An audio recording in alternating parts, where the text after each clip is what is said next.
Oke, assalamualaikum warahmatullahi wabarakatuh. Apa kabar teman-teman semua? Insya Allah pada video kali ini kita akan membahas ilmu nahu secara praktis sebagai dasar, sebagai pengantar kita untuk mempelajari lebih dalam lagi tentang ilmu nahu. Untuk lebih jelasnya, mari kita simak video berikutnya. Selamat mengikuti. Yuk kenalan dengan ilmu nahu. Sahabat-sahabat semua, sebelum kita masuk lebih lanjut ke materi ilmu nahu, ada baiknya kita terlebih dahulu kenalan dengan ilmu ini. Jadi seperti kata ungkapan, tak kenal maka tidak sayang. Begitu juga dengan ilmu. Kalau kita belum mengenal ilmu tersebut, maka kemungkinan kita tidak akan mencintai ilmu tersebut. Jadi mari kita kenalan dengan ilmu nahu. Ilmu nahu itu apa? Ilmu nahu adalah ilmu yang mempelajari tentang kedudukan kata di dalam bahasa Arab. Kemudian ilmu nahu juga ilmu untuk mengetahui akhir baris dari setiap kalimat di dalam teks bahasa Arab. Entah nanti dia berbaris depan, berbaris atas, berbawah, ataupun berbaris mati, nanti bisa kita tentukan tentunya dengan kita mengetahui kedudukannya di dalam kalimat tersebut. Nah, disinilah peran daripada ilmu nahu. Baik, itulah definisi singkat mengenai ilmu nahu. Kemudian yang kedua adalah tujuan kita mempelajari ilmu nahu. Apa tujuannya? Tujuannya adalah untuk memahami Al-Quran, memahami hadis, memahami ilmu-ilmu Islam yang ditulis dalam bahasa Arab dengan benar. Karena pemahaman yang benar tentang teks-teks bahasa Arab akan kita dapatkan ketika kita sudah mengetahui kedudukan kata, kedudukan tiap kalimat yang ada di dalam teks tersebut. Kalau sudah kita mengetahui kedudukannya, maka artinya pun, maknanya pun akan mudah kita akan ungkapkan, akan mudah kita akan dapatkan. Yang terakhir adalah hukum mempelajarinya. Jadi hukum mempelajari ilmu nahu untuk orang awam, untuk kebanyakan orang adalah fardu kifayah.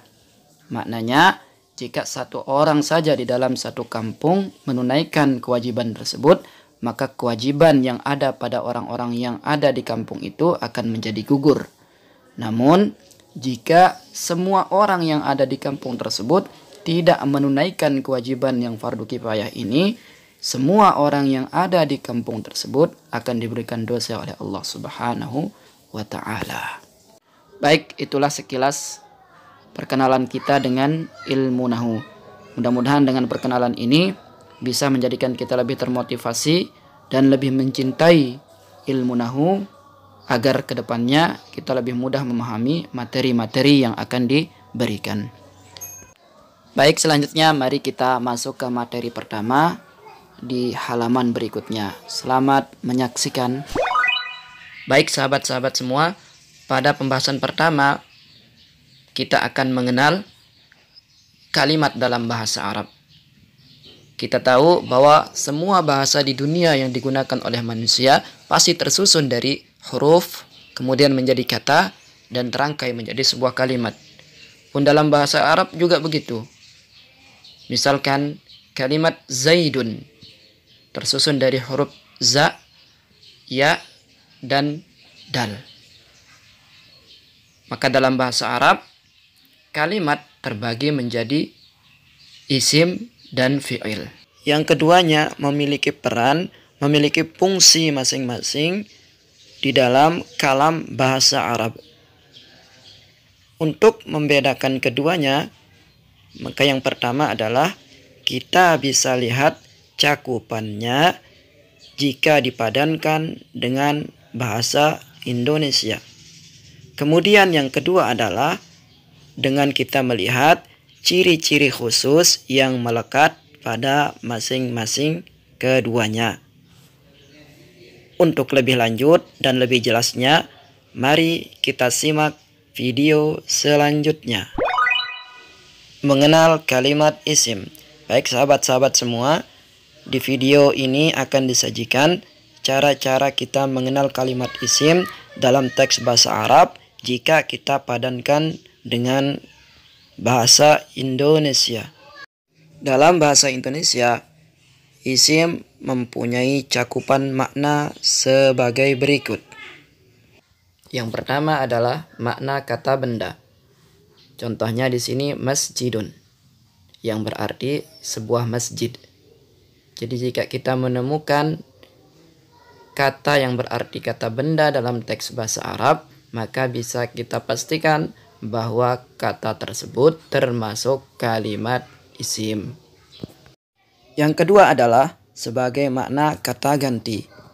Contoh di sini ada ana, huwa, dan hiya, yang berarti saya, dia laki-laki, dan dia perempuan. Jadi ketika kita menemukan nanti di dalam teks Arab ada makna yang berarti kata ganti, maka itu juga termasuk dari kalimat isim. Yang ketiga adalah makna kata tunjuk. Contoh kata tunjuk di sini adalah dzalika haza, yang bermakna itu, dan haza maknanya ini. Jadi setiap kata tunjuk yang kita temukan di teks Arab itu bisa kita pastikan termasuk dari kalimat isim. Yang keempat adalah isim mempunyai makna kata keterangan, baik keterangan tempat atau keterangan waktu. Contohnya di sini adalah amama, yang berarti di depan. Kemudian al-ana, yang berarti sekarang. Keduanya menunjukkan keterangan waktu, yang jika kita temukan nanti di dalam teks bahasa Arab, maka kata keterangan termasuk dari kalimat isim. Yang kelima adalah ia mempunyai makna kata bilangan. Contohnya di sini wahidun isnani.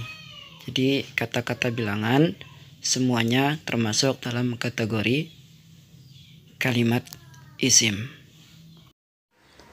Baik sahabat-sahabat semua, itulah diantara makna atau cakupan isim jika dipadankan dengan bahasa Indonesia. Oke, selanjutnya mari kita beralih ke video berikutnya.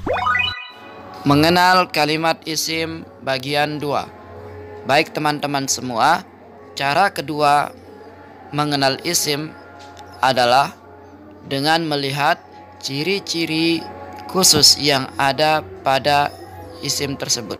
Ciri yang pertama adalah isim selalu diawali dengan huruf alif dan lam. Contoh al-kitabu. Kita bisa lihat kalimat al-kitabu di huruf pertamanya ada huruf alif dan lam yang menandakan bahwa kalimat tersebut adalah kalimat isim. Jadi dimanapun nanti kita temukan ada kalimat yang berawalan dengan alif lam, maka kita bisa pastikan bahwa kalimat tersebut adalah kalimat isim. Ciri yang kedua adalah isim bisa diawali oleh huruf jar. Contoh kalimat bismillah. Kita bisa lihat di awal kalimat bismillah ada huruf ba yang merupakan salah satu dari huruf-huruf jar. Huruf jar berjumlah 9, yaitu min, ila, an, ala, fi, rubba, wal ba, wal kaf, wal lam. Jadi jika ada salah satu dari huruf-huruf ini masuk ke dalam sebuah kalimat, maka bisa dipastikan kalimat tersebut adalah kalimat isim. Fungsi dari huruf jar adalah membarisbawahkan huruf terakhir yang ada pada kalimat isim. Ciri yang ketiga adalah isim bisa diawali dengan huruf qasam atau huruf sumpah. Contoh wallahi, yang berarti demi Allah. Huruf sumpah ada 3, yaitu waw, ta, dan ba. Ciri yang keempat adalah isim diakhiri dengan tanwin. Contoh, kitabun.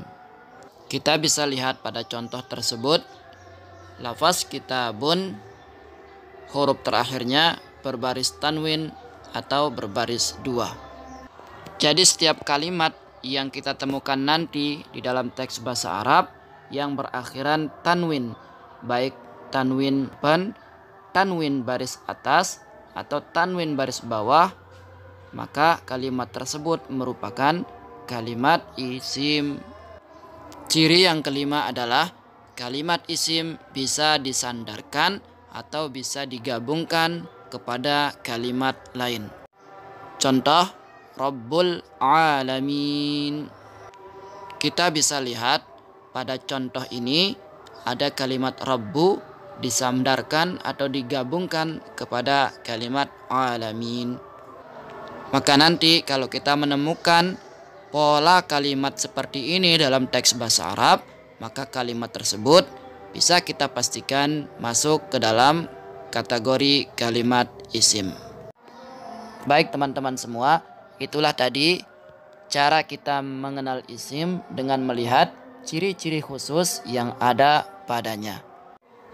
Untuk memantapkan pemahaman kita mengenai kalimat isim ini, mari kita sama-sama lanjutkan dengan sesi latihan berikut. Baik, di depan kita ada surah Al-Fatihah. Tugas kita adalah kita memilih berapa banyak yang kita dapatkan isim pada kalimat di dalam ayat ini.